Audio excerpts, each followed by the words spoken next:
Welcome back. Today we are going to do several upgrades to our base, starting from bringing more power to our mineral processing facility. We are going to need this upgrade for our tungsten processing.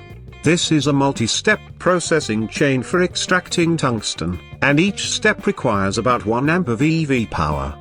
After retrieving the tungsten from Mars, we can see our line booting up. And with that, we now have a reliable amount of tungsten, which we can use for making tungsten steel, and thus access the IVH. There are a lot of things we are going to unlock and do in this age, but the first thing we want to do is to finally use all the loot bags we stocked up so far. We are going to convert all of them into AIV loot bags, which can give some interesting rewards. And to do that faster we can use an assembler. Once we converted all the loot bags into the current tier, we can enchant and open them.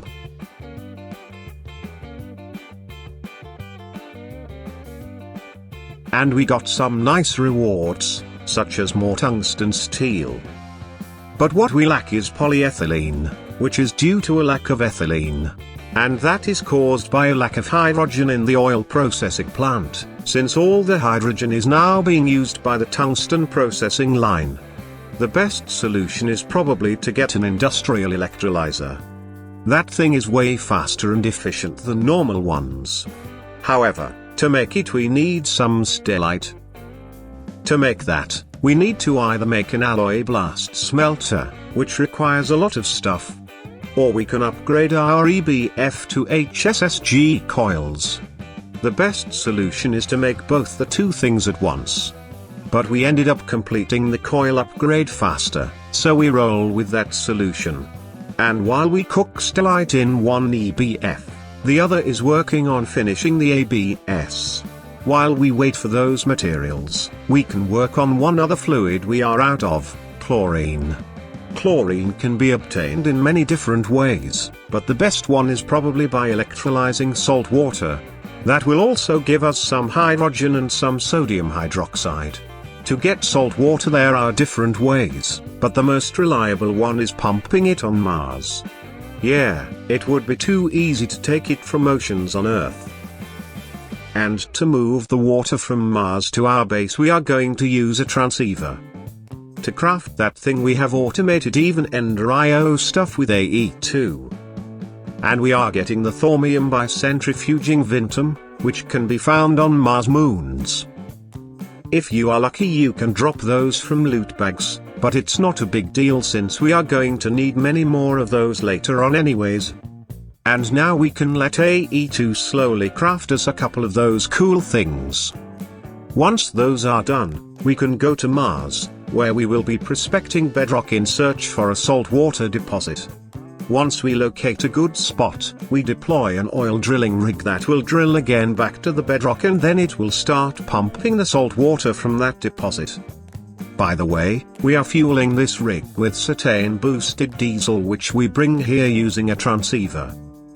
Then, we bring the salt water to our new industrial electrolyzer for making hydrogen and chlorine. And we also electrolyze some normal water for extra hydrogen.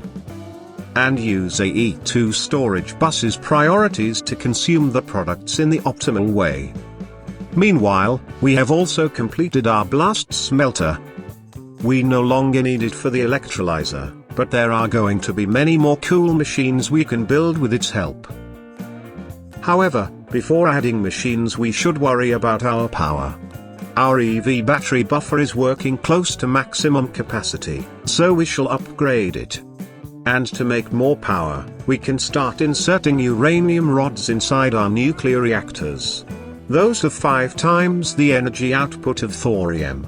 We also upgrade our cabling to HSSG, which can carry 4 times the amps and 16 times the voltage of aluminium. With the increased power capacity we can now hook up some blast smelters to the automatic crafting system.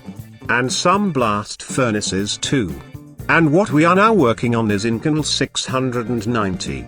It is an alloy of nichrome, molybdenum, niobium and chrome with some special properties that are great for industrial extrusion machines.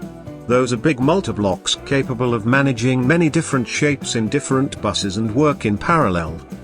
It also works faster than the smaller extruders, and here you can see the time difference when you also add some overclocks. And when you work soft materials, it is so fast that it does 200 rubber sheets in 4 ticks. But for making wires, a wire factory will do a better job. And an industrial material press is more optimal for making plates of the various thicknesses. This machine will also double as a press for making AE2 prints and other similar tasks. A maceration stack will help us shred anything that has to be grinded down into powder. Finally, an industrial mixer will do any kind of mixing recipe. Oftentimes, it will probably mix even stuff that should not be mixed together. Next we shall upgrade our ore processing plant using all the multiblock version of the processing machines. Those will work way faster and with more parallel. The next machine we want to upgrade is our EBFs into volcanoes.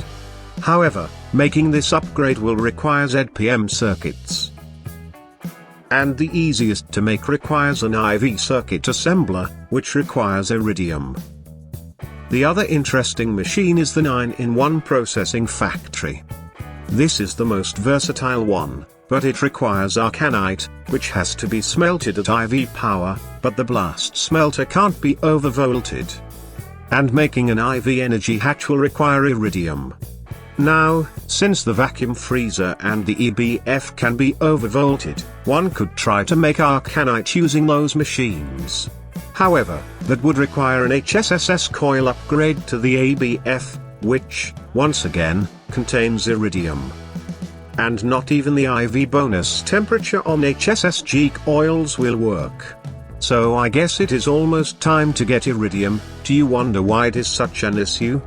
Because it is part of a long chemical processing line known as the plat line. In the past we have already made passive water electrolyzing plastic and explosives from oil with all the various steps. Building blocks for our new base. Automatic silicon purification. Cetane boosted diesel. Superglue. And advanced oil refinery to get everything out of our oil. And also all kinds of rubbers and some plastics. Automatic titanium refining. And tungsten extraction. However, all of those lines are relatively simple compared to what we will have to do to obtain iridium in the amounts we are going to need it. And that is not the only chemical line we are going to work on. But we can keep that for the next episode. Bye bye.